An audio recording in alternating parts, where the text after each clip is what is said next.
अस्सलामुअलैकुम। Public news room में आपको खुशामदीद। मैं हूं आपका मेजबान मोहम्मद अकबर बाजवा और मैं हूं रमशा कमल। सबसे पहले बात करेंगे अली रजा आबदी के कत्ल की तफ्तीश में अहम पेशरफ्त हुई है और अली रजा आबदी के कत्ल में कौन सा असलहा इस्तेमाल हुआ इस बारे में पता चल गया है। कत्ल में इस्तेमाल होने वाला पिस्तौल लियाकताबाद की कत्ल की वारदात में भी इस्तेमाल हुआ था। लियाकताबाद में एहतशाम नामी नौजवान के कत्ल में भी यही असला इस्तेमाल हुआ था। फोरेंसिक रिपोर्ट में दोनों वारदातों में मिलने वाले 30 बोर के खौल मैच कर गए हैं। बिल्कुल, और ये असलहा पहले भी इस्तेमाल हो चुका है और लियाकताबाद में कत्ल की वारदात में इस्तेमाल हुआ है। इसी बारे में मजीद बात करेंगे।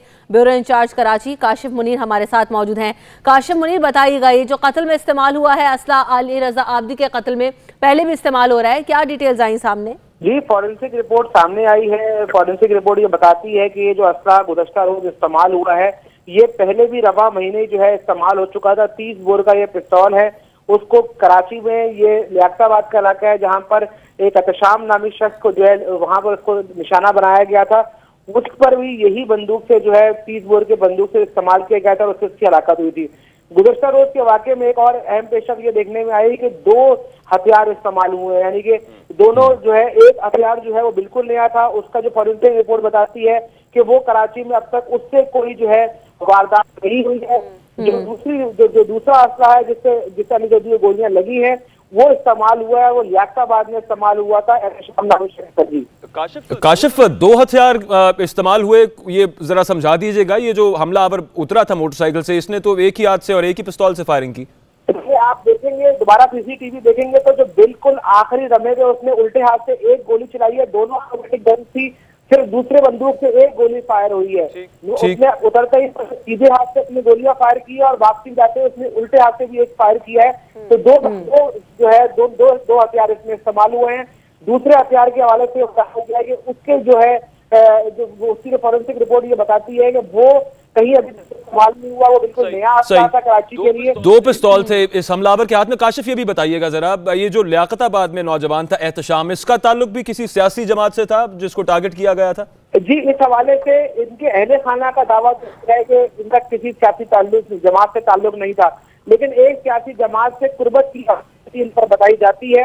ये कहते हैं कि डायरेक्ट उस सियासी जमात के ना ये मेंबर ना कुछ से, लेकिन जराये से पता लगता है कि ये एक सियासी जमात के हवाले से उनके साथ उठना बैठना था, लेकिन उनको इतना बड़ा टारगेट नहीं था ये कि जिस पर जो है टारगेट किलिंग की जाए। लेकिन इस पे एक चीज वाज़ेह होती है गुज़श्ता रोज के वाकये में कि इसका जो साक्षी का जो माजी में जिस तरह टारगेट किलिंग हुई है कि जिस्म के ऊपर हिस्से पे और गोलियां या गर्दन पर गोलियां मारे जाना और स्पॉट जो है बिल्कुल चंद लम्हों में चले जाना। तो काफी प्रोफेशनल थे ये दोनों जिन्होंने गुज़श्ता रोज तमाम जो गोलियां उन्होंने इस्तेमाल की हैं वो अली रजा आबदी को लगी है। और इसका मकसद ये है कराची में जो हालिया टारगेट किलिंग का वाकया चल रहे हैं उसी की कड़ी है। जी ठीक है, बहुत शुक्रिया काशिफ मुनीर, आपने हमें तफसील से अपडेट किया। अहमद चुनाई साहब हमें ज्वाइन कर रहे हैं, साबिक CPLC चीफ, उनसे भी सारे मामले पर बात करते हैं। अहमद चुनाई साहब, हमने ये देखा जिस तरह से काशिफ भी हमें बता रहे थे कि जो टारगेट किलर्स थे उन्होंने जिस तरीके से अली रजा आबदी को टारगेट किया, बड़े साउंड लगते थे। और फिर ये जो असलहा इस्तेमाल हुआ ये पहले भी इस्तेमाल होता रहा लियाकताबाद में। बिस्मिल्लाहिर्रहमानिर्रहीम। जी देखिए, बिल्कुल फुटेज जो है वो बड़ा क्लियर बताती है कि जो टारगेट किलर आए थे वो बड़े एक्सपीरियंस थे और उनको पता था कि वो किसको मार रहे हैं, कहाँ मार रहे हैं, और बिल्कुल सही निशाने पर गाड़ी के साथ पीछे आए। जैसे ही गाड़ी खड़ी हुई, पीछे वाला वो बंदा जो है वो उसने उतरकर ड्राइवर की साइड पे 2-3 फायर किए और फिर बड़े आराम से इत्मीनान से जो है मोटरसाइकिल पर बैठ के चले गए। और मेरा आखिरी 10 सेकंड के अंदर पूरी वारदात हुई है। लेकिन मैं ये समझता हूँ कि तहकीकाती इदारों ने इसमें एक बड़ी अहम पेशरफ्त की है जिसमें वही पिस्टल इस्तेमाल हुआ है जो एहतशाम के मर्डर में इस्तेमाल हुआ था।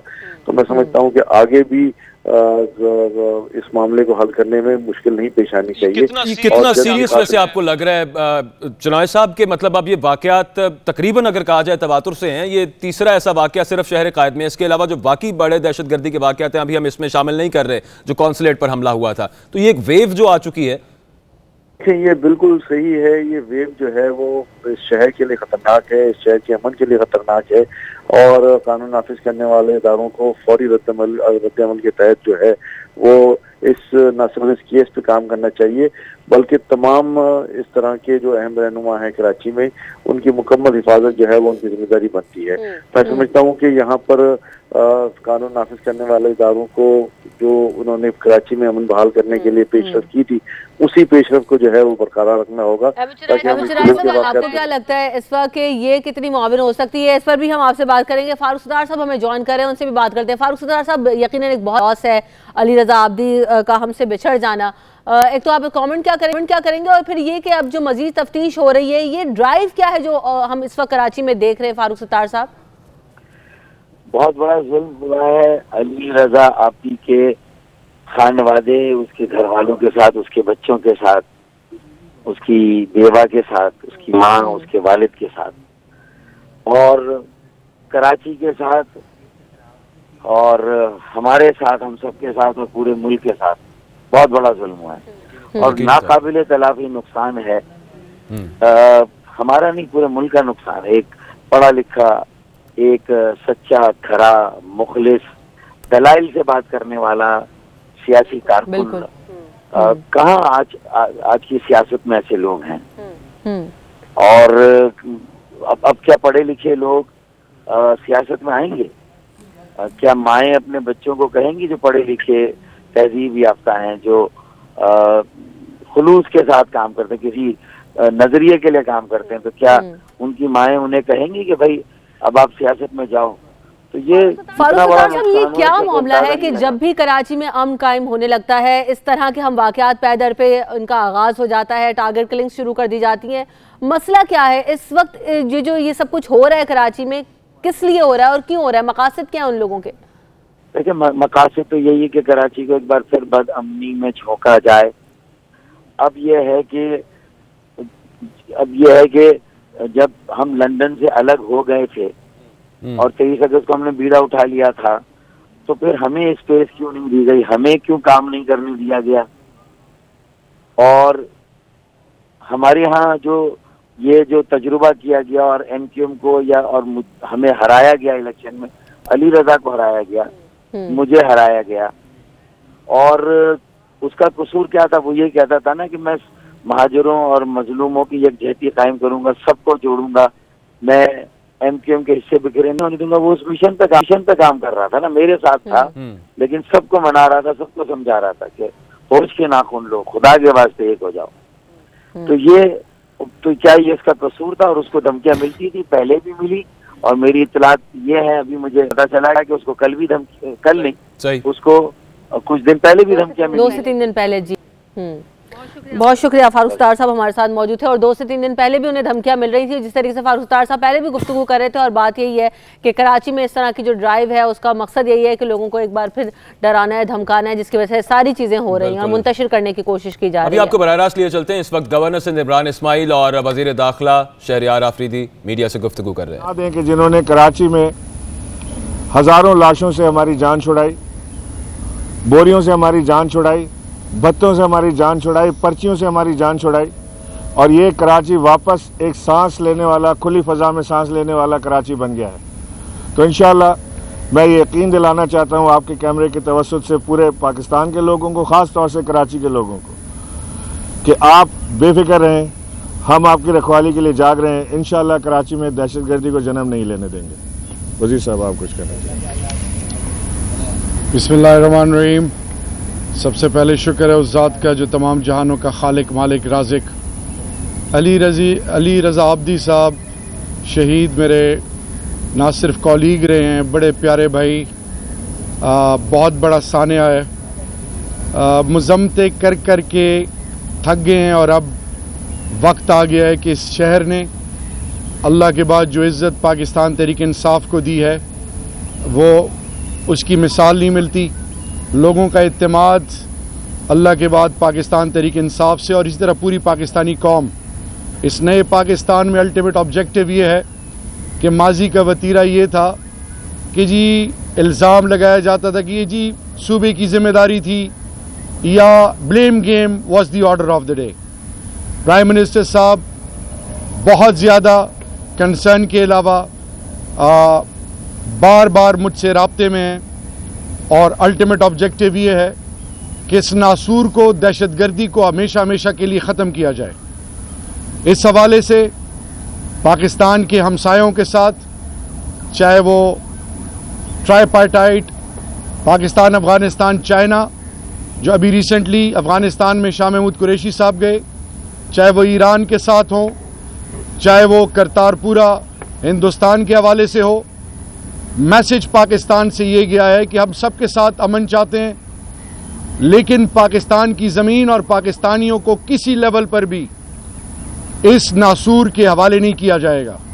यही वजह है कि आज प्राइम मिनिस्टर साहब ने मुझे भेजा और तमाम की स्टेक होल्डर्स के साथ, इसमें कोई शक नहीं, लाजवाल कुर्बानियाँ दी हैं तमाम की स्टेक होल्डर्स ने, रेंजर्स ने, पुलिस ने, इंटेलिजेंस एजेंसीज ने और कराची के लोगों ने।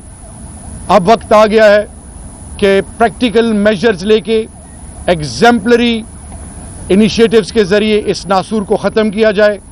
हमें जो अभी डेलिब्रेशंस हुई, डिटेल और तमाम फैक्ट्स एंड फिगर्स सामने रखने के बाद इंशाअल्लाह बिइज़्निल्लाह, मेरी ख्वाहिश थी कि आज चीफ मिनिस्टर साहब भी होते। चीफ मिनिस्टर साहब इमरजेंसी में चले गए, लेकिन उनकी टीम मौजूद थी। हम एज ए टीम आगे जाना चाहते हैं। हम वफाक, सूबे मिल के, तमाम की स्टेक होल्डर्स मिलकर इस नासूर का मुकाबला करेंगे। अभी मैं इंशाअल्लाह इसके बाद अली रज़ा अब्दी साहब के घर भी जाऊंगा। मैसेज ये है प्राइम मिनिस्टर साहब का कराची के और पूरे पाकिस्तान के वासियों के लिए कि जिम्मेदारी हम सब की है। हम इंशाअल्लाह बिइज़्निल्लाह एज ए टीम इस नासूर को हर लेवल पर जाएंगे, इसके ख़िलाफ़ इसका प्रोब करेंगे कि बाहर से कोई अगर इसमें इन्वॉल्व है, अंदर कोई इन्वॉल्व है, सपोर्टर फैसिलिटेटर कौन है, प्रोमोटर कौन है, फाइनेंसर कौन है, वो तमाम चीज़ें जो कोताहियों की शक्ल में नज़र आ रही हैं, हमने इंशाअल्लाह बिइज़्निल्लाह इसको एड्रेस करना है। और ये मैं आपको बड़ी ईमानदारी से बताऊं कि सिर्फ इसलिए नहीं आया कि कॉस्मेटिक अप्रोच कि तस्वीर बन जाए और फातिहा हो जाए या जनाजे में शरीक हुआ जाए। मकसद ये है कि कराची के अमन पर कोई कॉम्प्रोमाइज़ नहीं है, पाकिस्तान के अमन पे कोई कॉम्प्रोमाइज़ नहीं है। पाकिस्तान को और कराची को अमन का जो गहवारा अल्लाह ने और लॉ इन्फोर्सिंग एजेंसीज़ की लाजवाल कुर्बानियों से ये बना है। क्लासिक एग्जाम्पल वो शहर हैं जो अमेरिका के 5 शहर, जिसमें शिकागो क्राइम रेट कहाँ पे चला गया। तो आज ये हम कलेक्टिव रिस्पॉन्सिबिलिटी हम सब की है कि हम पॉजिटिव साइड पूरी कौम के सामने रखें, पैनिक ना क्रिएट करें, क्योंकि पाकिस्तान के अंदर खासकर सी पैक, पाकिस्तान के इस खित्ते में अमन के हवाले से जो रोल है, पाकिस्तान की ओवरऑल जो पोजीशन है, वो लोग जो पाकिस्तान को डिस्टेबलाइज देखना चाहते हैं, वो उनका काम है पैनिक क्रिएट करना। हमारा और आप सबका मिलकर काम यह है कि हम कौम को ये यकीन दहानी कराएं कि ये वही शहर था कि जहाँ पे माजी में क्या होता रहा। इसका ये मतलब नहीं कि अभी जो 3-4 एक्टिविटीज़ हुई हों, इससे हम खुदा न खास्ता आंखें बंद करके इसको एक्सेप्ट करें, नहीं, इसी के खिलाफ ऑल आउट जा रहे हैं। लेकिन मैसेज हमने ये देना है कि हमने पैनिक नहीं करना। हम एक इंशाअल्लाह बिइज़्निल्लाह अजीम कौम है। बतौर मुसलमान और बतौर पाकिस्तानी हमारा ईमान है कि शहादत अजीम रुतबा है, लेकिन रियासत की जिम्मेदारी है सूबों के साथ, तमाम की स्टेक होल्डर के साथ मिलके कि मंतकी अजाब तक इस तमाम चीज़ों को पहुंचाया जाए और उनको इबरत का निशान बनाया जाए जो इसमें रोल करने वाले हैं। एंड में मैं आपको ये बताना चाहूँ कि कराची अमन के गहवारा अल्हम्दुलिल्लाह बन चुका है और हमेशा रहेगा। और वह तमाम फोर्सेस जो डिस्टेबलाइज करना चाहती हैं, उनके लिए मैसेज ये है कि हम सब एक हैं।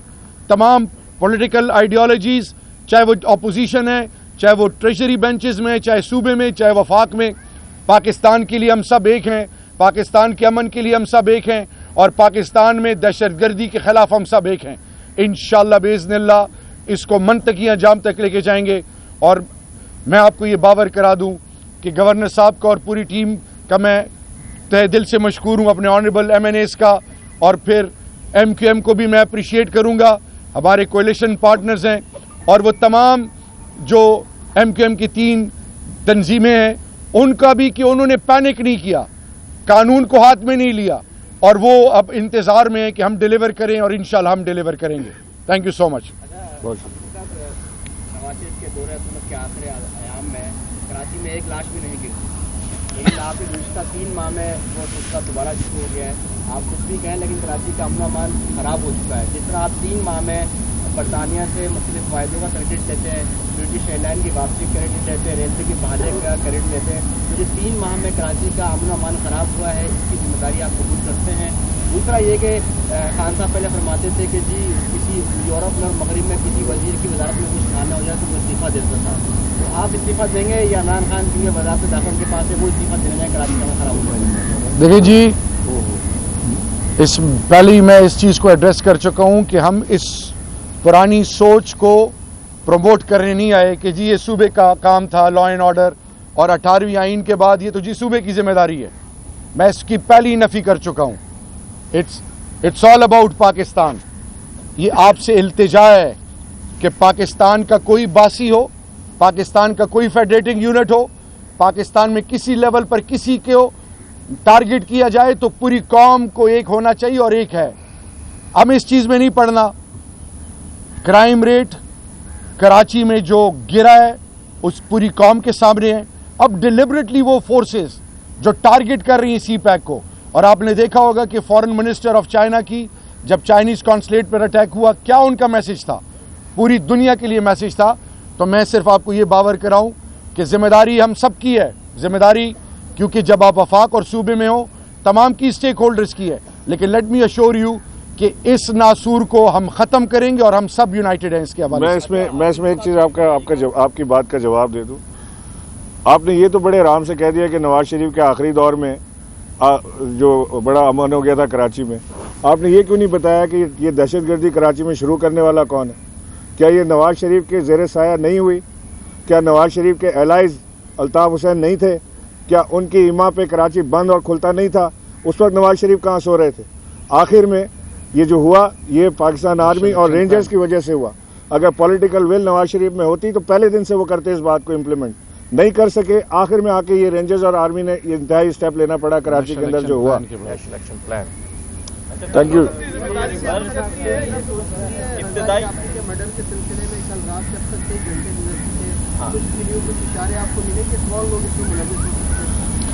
देखिए जी, इसको हर एंगल से प्रोब किया जा रहा है। इसमें बाहर के एलिमेंट, अंदर के एलिमेंट, मुख्तलिफ एंगल से। वक्त से पहले कोई बात नहीं करनी चाहिए, लेकिन मैं ये आपको बड़ी ईमानदारी से बताऊं कि इंशाल्लाह कड़ियाँ मिल रही हैं और इंशाल्लाह अनकरीब उन पर हाथ डाल दिया जाएगा।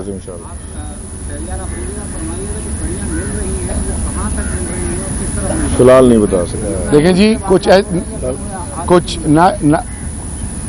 कोई ऐसी बात किसी भी हवाले से नहीं करनी चाहिए जब तक हम मुकम्मल क्लियर ना हो जाए और उन पर हाथ ना डाल लें, फिर आपको ऑटोमेटिकली पता चल जाएगा। Thank you so much. Thank you.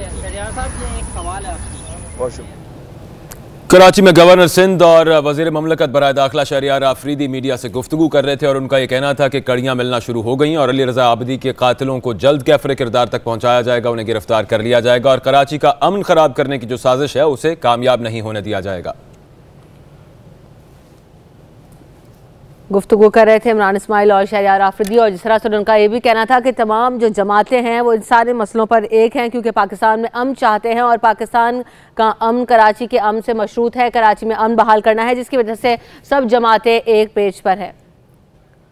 आगे बढ़ेंगे। पहले कायदाबाद का वाकया हुआ, फिर चीनी कौंसलेट पर हमला हुआ और अब अली रजा आबदी का कत्ल। 4 हफ्तों में दहशतगर्दी के 6 वाकयात अब तक कराची में रोनमा हो चुके हैं। सवाल यहाँ पर यह उठ रहा है कि आखिर कराची में हो क्या रहा है और अमन व अमान की सूरत हाल पर होने वाले इजलास में वजीर आला सिंध भी बरहम हुए। यही सवाल उन्होंने उठाया और कातिलों को अंजाम तक पहुंचाने का हुक्म उन्होंने दिया। वज़ीर आला सिंध मुराद अली शाह की ज़ेर सदारत शहर कायद में अमन अमान की सूरत हाल पर इजलास हुआ। DIG साउथ ने अली रजा आबदी के वाक़े पर ब्रीफिंग दी। वज़ीर आला को बताया गया कि अली रजा आबदी का आईफोन कब्जे में ले लिया गया है। CCTV फुटेज में काफी वाज़ेह शहादतें मौजूद हैं जिससे कातिल गिरफ्तार हो जाएंगे। वज़ीर आला ने कहा कि हो जाएंगे नहीं, मुझे कातिल गिरफ्तार चाहिए। वज़ीर आला ने कहा कि पिछले 4 हफ्तों में 6 वाक़यात हुए हैं। पुलिस क्या कर रही है? अमन अमान कायम करने वाले इदारों को मुकम्मल खुद इख्तियारें दी, लेकिन नताइज अच्छे नहीं मिल रहे। ये सूरत हाल तशवीशनाक है। जो इस सूबे में, इस मुल्क में after the army public school incident normal सी आई थी, वो तभी आई थी जब सारी पॉलिटिकल फोर्सेस एक साथ बैठी थी, irrespective of the political divide. उसको अलग करके हम वापस नॉर्मल सी नहीं ला सकते। हम वापस एक उसी तरफ जा रहे हैं जो कि बहुत ज़्यादा कंसर्न है मेरा as the head of the political government in the province. वज़ीर आला सिंध को बताया गया कि अली रजा आबदी के कत्ल में जो तरीकाकार इख्तियार किया गया उससे वाज़ेह हो रहा है कि कौन सा ग्रुप मुलव्विस है। कायदाबाद से लेकर अली रजा आबदी के कत्ल तक तमाम वाक़यात की सीरीज नजर आ रही है। कुछ अहम गिरफ्तारियां हुई हैं, तफ्तीश के बाद काफी कुछ वाज़ेह हो जाएगा। वज़ीर आला सिंध ने हिदायत की कि हर सूरत शहरियों का तहफ़्फ़ुज़ चाहिए, शहरियों को खौफ में मुब्तला नहीं रहने देंगे। वज़ीर आला सिंध ने हिदायत जारी की है कि सूबे में अमन और अमान की जो सूरत हाल है उसको बेहतर बनाना है और जो सियासी रहनुमाओं की सिक्योरिटी है उसको भी बढ़ाने का कह दिया गया है। इंतहाई तशवीश का इजहार किया गया और एक बार फिर ये फैसला किया गया है तक कि तमाम सियासी जमातों को, तमाम बड़ों को सर जोड़कर बैठना होगा। ये जो कराची में एक ड्राइव है, ये जो लहर आई है जहाँ पर हम देख रहे हैं कि अमन अमान की सूरत हाल को सबुताज करने की कोशिश की जा रही है, उस पर कोई ना कोई तदबीर करना होगी ताकि जो कराची का अमन है उसे बहाल किया जा सके। वज़ीर आला सिंध मुराद अली शाह साहब का यह कहना था कि जहाँ एक जगह पर सिक्योरिटी फोर्सेज अपने ऑपरेशंस जारी रखे हुए हैं, वहां पर जो अमन की एक लहर आई थी कराची में और अमन कायम हुआ था कराची में, वो तभी हुआ था जब तमाम पॉलिटिकल फोर्सेज मिलकर एक पेज पर थीं और तमाम इस चीज के खिलाफ के दहशतगर्दी खत्म करनी है कराची में यकजा हो गए थे। तो अब दोबारा वैसा ही करना होगा। अगर पॉलिटिकली अलहदा होंगे तो फिर उसकी वजह से कराची का अमन खराब होगा, ये कायम अली शाह साहब का कहना था। साथ ही उन्होंने पुलिस की कारकर्दगी पर सवाल उठाया। उन्होंने कहा कि तमाम तर रिसोर्सेज पुलिस को दे रखे हैं, सिक्योरिटी फोर्सेज के पास अच्छा फ्री हैंड है, लेकिन उसके बावजूद अब 4 हफ्तों के अंदर 6 इस तरह के वाकयात हो चुके हैं जो इंतहाई तशवीशनाक बात है। यहां पर पब्लिक न्यूज रूम में ब्रेक ले लेते हैं, ब्रेक के बाद दोबारा हाजिर होंगे।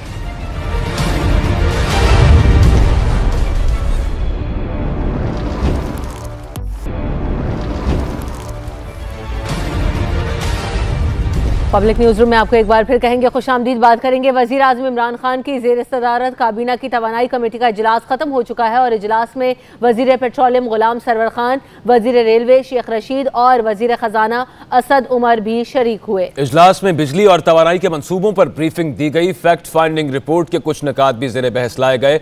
इसी पर पहले ये रिपोर्ट मुलाहिजा कर लीजिए।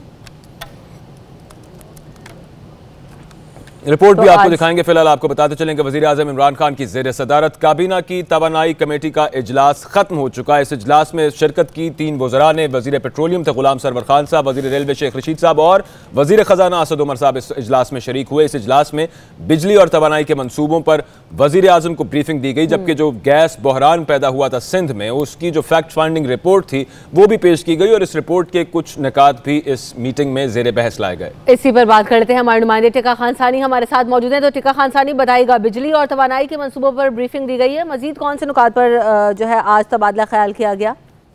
जी बिल्कुल, बड़ा अहम इजलास था। 1 हफ्ता कवर बुलाया गया था वज़ीर आज़म की तरफ से। इसमें ओवरऑल एक तो बिजली के हवाले से जितने भी मंसूबे हैं उसमें जो दरपेश मुश्किलात हैं उस हवाले से आज गौर किया गया है और बाकायदा तौर पर इसको एजेंडे में रखा गया था। और उमर अयूब की तरफ से जो कि वज़ीर तवानाई है उनकी तरफ से ब्रीफिंग दी गई। इसके अलावा उनके सेक्रेटरी मौजूद थे मिनिस्ट्री के और ओवरऑल प्राइम मिनिस्टर को ब्रीफिंग दी गई पूरी कमेटी को। इसके साथ साथ जो पेट्रोलियम से मुतालिक अमूर हैं खास तौर पे वो ज़ेर बहस लाए गए, चूँकि घरेलू सार्फिन को गैस की किल्लत का सामना है। इस हवाले से फैक्ट फाइंडिंग इंक्वायरी जो रिपोर्ट थी वो भी, उसके नुकात भी कुछ ज़ेर बहस लाए गए। इसके साथ साथ 4 माह का जो लोड मैनेजमेंट प्लान है गैस का, इसके साथ साथ LNG के बहुत सारे मैटर्स हैं वो ज़ेर बहस लाए गए। इस कमेटी के बुनियादी तौर पे चेयरमैन तो वजीर पेट्रोलियम होते हैं, लेकिन चूंकि प्राइम मिनिस्टर ने ये कमेटी तलब की थी, इसमें प्राइम मिनिस्टर ने चेयर किया इसको। साथ ही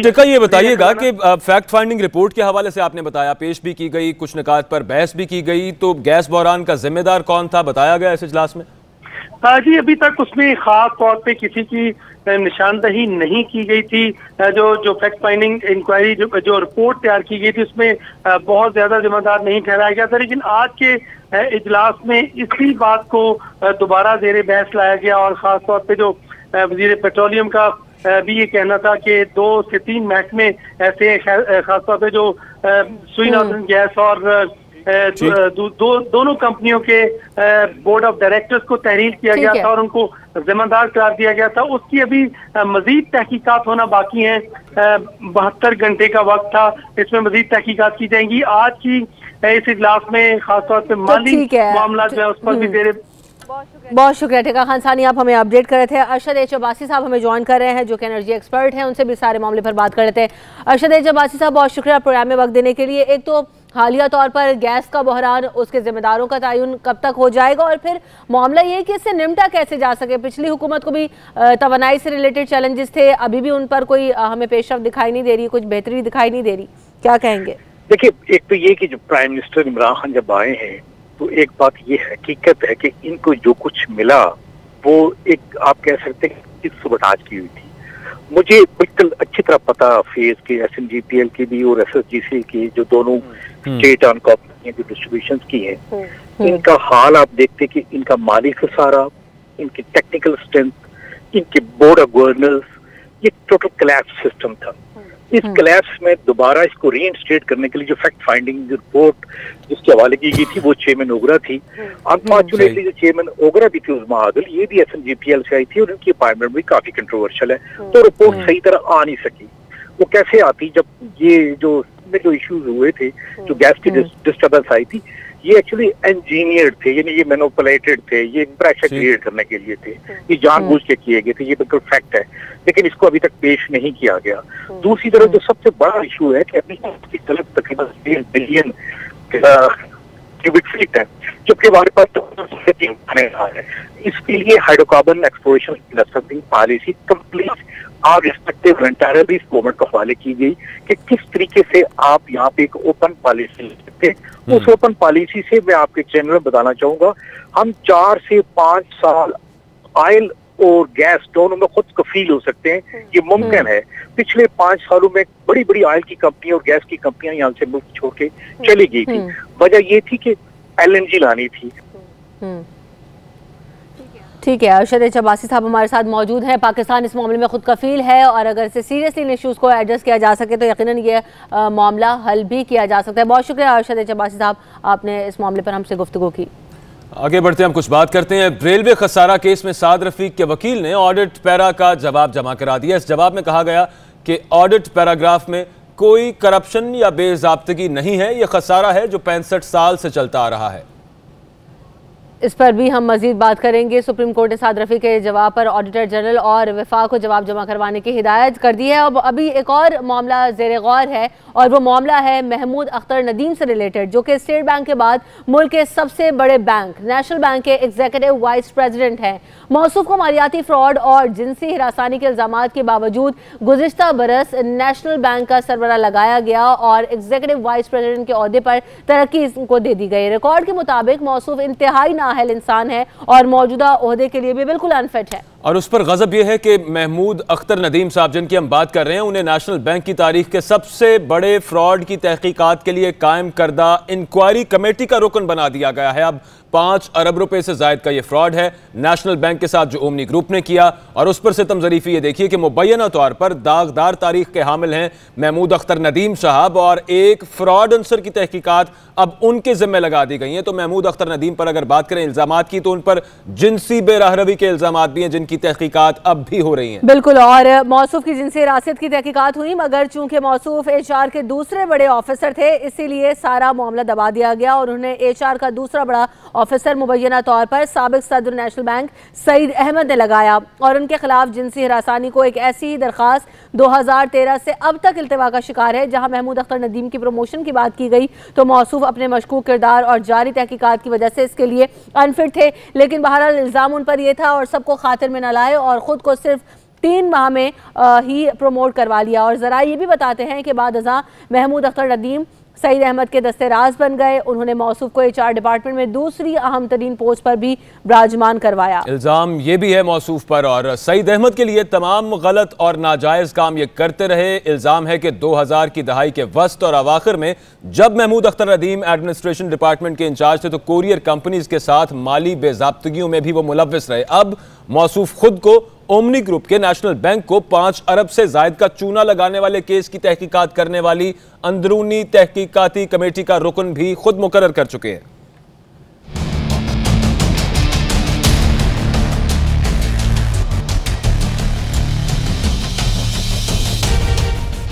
नेशनल बैंक की इंटरनल इन्वेस्टिगेशन टीम के सरबराह हैं महमूद अख्तर नदीम। ये टीम ओमनी ग्रुप केस की तहकीकात कर रही है, लेकिन ये मौसूफ महमूद अख्तर नदीम कौन है? महमूद अख्तर के बारे में होशरबा इंकशाफात हुए जो पब्लिक न्यूज सामने ले आया। महमूद अख्तर नदीम पर जालसाजी के संगीन इल्जामात हैं। महमूद अख्तर नदीम ने सन 2007 से 2009 के दरमियान एक दोस्त के साथ मिलकर फर्जी कोरियर कंपनी बनाई। महमूद अख्तर ऑपरेशन ग्रुप में तैनात थे तो उन्होंने बाआसानी अपनी कोरियर कंपनी को नेशनल बैंक में रजिस्टर करवा लिया और फिर कई साल नेशनल बैंक की डाक इस कोरियर कंपनी के हवाले करते रहे। स्टाफ रूल्स 1973 की खिलाफ वर्जी करते हुए उन्होंने इस कारोबार से करोड़ों रुपए कमाए। फिर इस दोस्त ने नैब में शिकायत कर दी और यूं मौसूफ के खिलाफ पहली इंक्वायरी शुरू हुई। महमूद अख्तर पर खवातीन को हरासा करने के इल्जामात भी आयद हुए।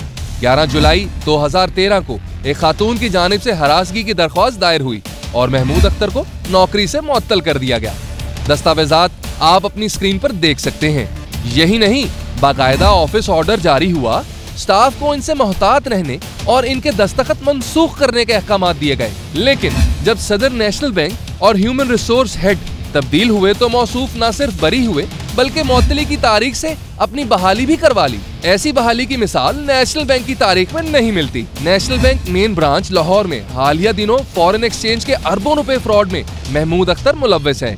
जब ये गबन हुआ तब महमूद इस डिपार्टमेंट के इंचार्ज थे, लेकिन नैब के पास जो नाम गए उनमें महमूद के बॉस और मातहत का नाम था। महमूद ने बड़ी सफाई से अपना नाम आगे जाने से बचा लिया। अब कुछ बात करते हैं प्रमोशन में बेकायदगियों की। इस प्रोफाइल के हामिल शख्स की आखिर प्रमोशन होती कैसे रही? सन 2015 में Mahmood Akhtar Nadeem senior vice president के ग्रेड में प्रमोट हुए। असल में इंटरव्यूज के बाद जो फहरिस्त जारी हुई उसमें महमूद अख्तर का 48वां नंबर था। इंटरव्यू शीट आप अपनी स्क्रीन पर मुलाहिजा कर सकते हैं। साबिक सदर नेशनल बैंक सईद अहमद ने इंटरव्यू शीट पर ये रिमार्क्स में न सिर्फ महमूद को इस पोजीशन के लिए गैर मौजू करार दिया बल्कि मौसूल होने वाली इतलात पर महमूद के खिलाफ इंक्वायरी का हुक्म भी दिया। लेकिन फिर वही हेरा फेरी और जालसाजी करके महमूद अख्तर ने न सिर्फ अपनी प्रमोशन करवाई बल्कि इसे 2012 से नाफिज करवाया। ये है महमूद अख्तर नदीम जो नेशनल बैंक की इंटरनल इन्वेस्टिगेशन का सरबराह है। इसकी सरबराही में क्या तहकीकात होंगी ये खुदा जाने।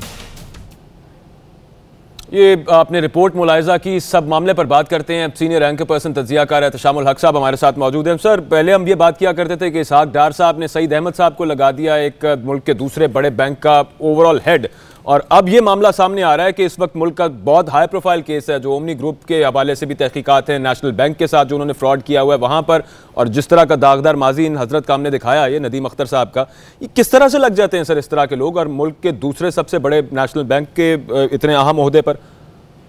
देखिए अकबर, ये फाइनेंशियल जितने भी इंस्टीट्यूशन हैं, और अगर आप देखें SCCP देखें, हमारे बैंकिंग का इंस्टीट्यूशन देख लें, सेंट्रल बैंक देख लें, और जो जगह हैं वहाँ पे आमतौर पे लोग अभी भी यही कहते हैं कि इसहाक डार साहब के लोगों के जो लगाए हुए हैं उन्हीं की कंटिन्यूएशन चल रही है।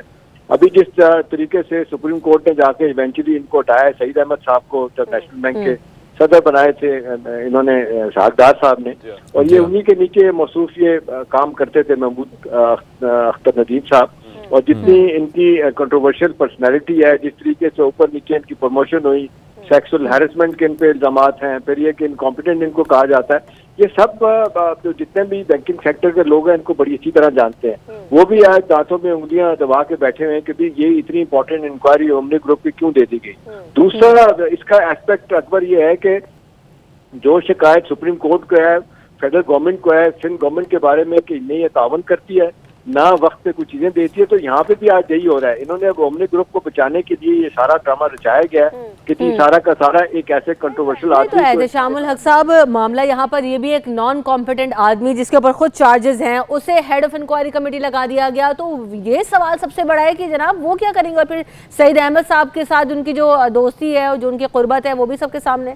देखिए रमशा, ये तो बड़े प्लान तरीके से क्लीन चिट देने वाली बात है ओमनी ग्रुप को कि ये इंटरनल इंक्वायरी करवाने के बाद वो कह देंगे कि इन पे तो कोई इल्जाम नहीं है, उसके बाद फिर वो मीडिया में बातें फैलाई जाएंगी और फिर कहा जाएगा कि ये तो विक्टिमाइजेशन हो रही है। तो मेरा ख्याल है अभी से अच्छा है कि ये बहुत बड़ी खबर हमारे चैनल ने ब्रेक किया है, तो उसके बाद तो लोगों की आंखें खुलनी चाहिए और उनके माजी के बारे में लोगों को पता चलना चाहिए। और फिर सबसे बड़ी बात है कि आज हम देख रहे हैं कि जिस तरीके से ओमनी ग्रुप इतनी ज्यादा 2008 में इस ग्रुप की 16 कंपनियां थी, आज 87 कंपनियां हो गई हैं, जिसके पीछे जरदारी साहब में बेनामी जायदादों की इंतहा है, 600 से 700 अरब की मनी लॉन्ड्रिंग इसमें है और 32,000 ट्रांजैक्शन जो की गई हैं और फिर किस तरीके से लोगों के नाम निकले, बेनामी जायदादें निकली हैं पूरी सिंध में। तो ये वो सारी कंटिन्यूएशन है जिसको हम देख रहे हैं कि सागदार के लोग भी परसू कर रहे हैं और ये सिंध गवर्नमेंट भी ऐसे लोगों को आगे लेके आ रही है ताकि जरदारी साहब के खिलाफ कुछ भी साबित ना हो। और ये एहतशाम साहब के जो इंटरनल इंक्वायरी कमेटी बनाई गई है जो प्रोब करेगी ओमनी ग्रुप का केस, और कम से कम 5 बिलियन रुपीस का एक्सपोजर है फ्रॉड का इस ओमनी ग्रुप और नेशनल बैंक के साथ, उसमें इंटरनल इंक्वायरी कमेटी इनके सुपुर्द कर दी गई है। इनका अपना, जैसा आपने बताया भी और रिपोर्ट भी हमने दिखाई, और दागदार माजी है, किस तरह से इंक्वायरी कर पाएंगे उस सब मामले की, और फिर सुप्रीम कोर्ट इस सबको देख रही है। देखिए ना, ये तो हमारे चैनल ने जिस तरह प्रियम्प्ट किया है ना, इतनी बड़ी खबर लेके आए हैं, तो मेरा ख्याल है आप कंसर्न अदारे भी देख रहे होंगे, जुडिशरी भी देख रही होगी और खासतौर पर सुप्रीम कोर्ट जो बड़ी इसी तरह इन सारे वाकयात को देख रही है कि सिंध गवर्नमेंट तावन नहीं करती है किस तरीके से।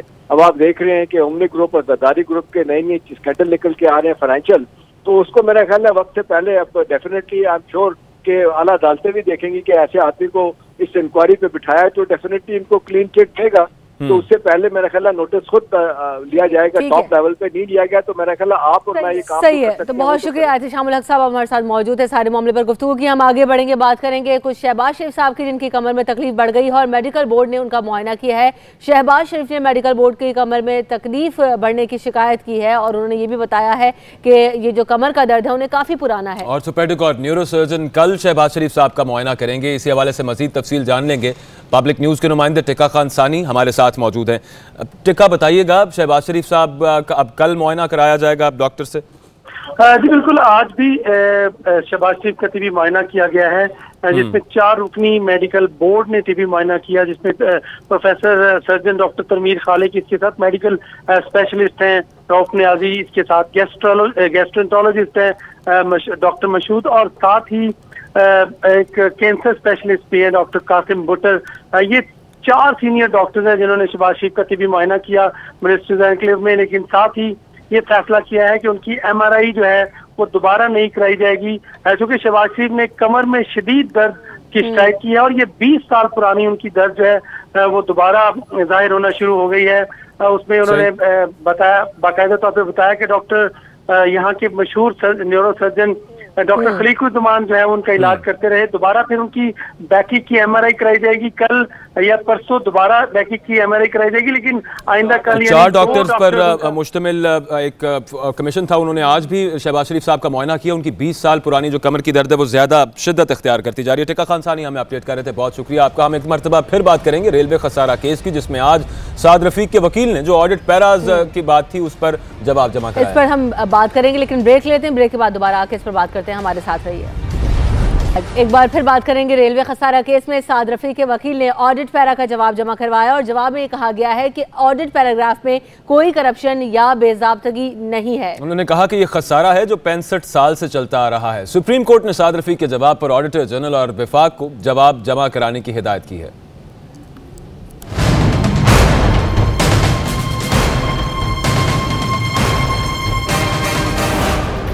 सुप्रीम कोर्ट लाहौर रजिस्ट्री में रेलवे खसारे पर अज़खुद नोटिस की समाअत हुई। चीफ जस्टिस की सरबराही में 3 रुकनी बेंच ने केस की समाअत की। नैब की ज़ेरे हिरासत साबिक वजीर रेलवे ख्वाजा साद रफीक को अदालत पेश किया गया। ख्वाजा साद रफीक के वकील ने रेलवे खसारे पर ऑडिट पैरा का जवाब अदालत में जमा करा दिया। ख्वाजा साद रफीक के वकील ने अदालत में मौक़िफ़ इख्तियार किया कि ऑडिट पैराग्राफ में कोई करप्शन या बेजाब्तगी नहीं है। चीफ जस्टिस ने रिमार्क्स दिए कि लॉसेज तो हुए हैं ना। साद रफीक के वकील ने कहा कि ये लॉसेज नहीं बल्कि खसारा है जो 65 साल से चलता आ रहा है। ख्वाजा साद रफीक ने इस्तदा की कि वो अदालत से कुछ कहना चाहते हैं। कहा कि उनसे पहले वफाकी हुकूमत 5 करोड़ 80 लाख रुपए पेंशन की मद में देती थी। इनके दौर में 2 करोड़ 10 लाख रुपए खुद पेंशन की मद में दिए। अब तो शाबाश दे दें। चीफ जस्टिस ने रिमार्क्स दिए कि शाबाश तब मिलेगी जब मामला हल हो जाएगा। सुप्रीम कोर्ट ने ख्वाजा साद रफीक के जवाब पर ऑडिटर जनरल और वफाकी हुकूमत को जवाबुल जवाब जमा कराने की हिदायत कर दी। और साद रफीक साहब कहते हैं कि शेख रशीद ने रेलवे लोकोमोटिव्स की कीमत बारे गलत बयानी से काम लिया। ना 22 करोड़ का अमेरिका से लोकोमोटिव आता है, ना 44 करोड़ में खरीदा गया है। और साद रफीक ने यह भी कहा कि नैब का रवैया ठीक है, नैब कानून पर एतराज है, उनके खिलाफ गलत केस बनाया गया है। और आमदन से ज्यादा असासों की इंक्वायरी के सवाल पर उन्होंने ये कहा कि हमारी तो बारी आई हुई है, पता नहीं कौन कौन सी इंक्वायरियां शुरू कर दी गई हैं। ये भी कहा कि एहतसाब के नाम पर नून लीग को अब टारगेट किया जा रहा है। शेख रशीद साहब ने सुप्रीम कोर्ट में लोकोमोटिव्स की प्राइस के हवाले से गलत बयानी की है। ना तो 22 करोड़ का लोकोमोटिव अमेरिका का आता है और ना 44 करोड़ में खरीदा गया। दोनों फिगर्स उन्होंने सुप्रीम कोर्ट में गलत दोनों फिगर्स गलत हैं उनके।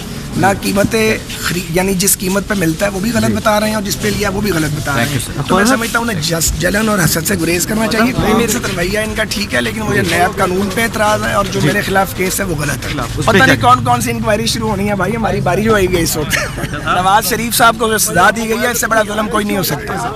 तो मुस्लिम लीग नून जो है वो एहतसाब के तो आज साद रफीक साहब ने जवाब दिया और उन्होंने कहा कि शेख रशीद ने जो रेलवे लोकोमोटिव्स की कीमत के बारे में गलत बयानी से काम लिया है, उसमें ना 22 करोड़ का अमेरिका से कोई लोकोमोटिव आता है, ना ही वो 44 करोड़ में ख़रीदा गया। और साद रफीक साहब पर यह इल्ज़ाम लगाया गया कि उन्होंने 44 करोड़ में लोकोमोटिव्स खरीदे जो कि कई तादाद में थे और बाद में अब तक उस पर इंक्वायरी भी जारी है। इसी पर बात कर लेते हैं। इदरीस शेख हमारे नुमाइंदे साथ मौजूद हैं। इदरीस, आज जो सुप्रीम कोर्ट में समाअत थी, ऑडिटर जनरल के जो रिपोर्ट के जो ऑडिट पैराज थे उनके हवाले से कहा गया कि ये बेजाब्तगियां नहीं है, करप्शन नहीं है, ये खसारा है जो 65 साल से चलता आ रहा है। ऑडिटर जनरल की रिपोर्ट में तो बेजाब्तगियां होती हैं, उन्हीं की तो निशानदेही होती है, वही तो ऑडिट पैरा होता है। फिर वकील साहब ये क्या कह रहे थे?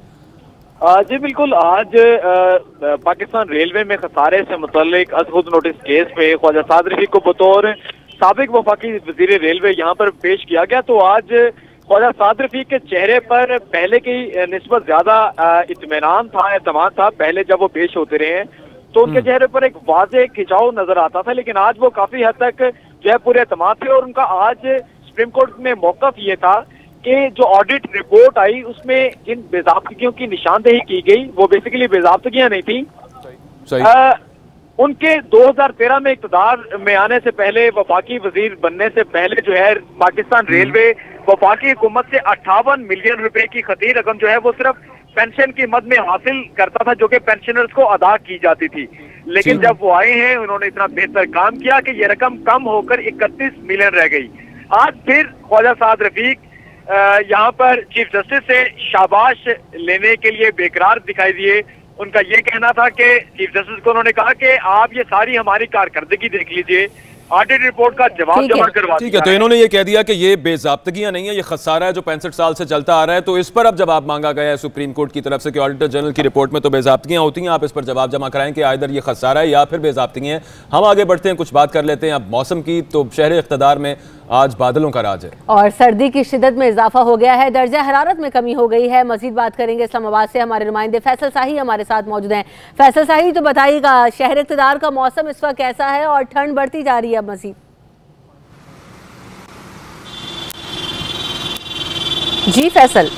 जी बिल्कुल, आज शहर इक़्तिदार का मौसम आज बादलों का राज है। इस्लामाबाद में मौसम खासा अबर आलूद है और सर्दी की शिदत में भी इजाफा हो चुका है। आज अगर दर्जा हरारत की बात करूं तो कम से कम जो दर्जा हरारत था वो 3 डिग्री सेंटीग्रेड तक रहा, जबकि ज़्यादा से ज़्यादा जो दर्जा हरारत था वो 17 डिग्री सेंटीग्रेड तक गया। और आइंदा 24 घंटों में मज़ीद जो सर्द होने का जो पेशगोई की गई है महकमा मौसमियात की जानिब से, और कम से कम जो दर्जा हरारत है वो 1 डिग्री सेंटीग्रेड तक जाएगा। तो सर्दी की शिदत में अब इजाफा होता जा रहा है। और आज सारा दिन जो सूरज है वो शहरियों से नाराज़ रहा, सूरज का आज नामो निशान भी नहीं था और खासा आज सर्द मौसम रहा, बादलों का राज रहा शहर इक़्तिदार में।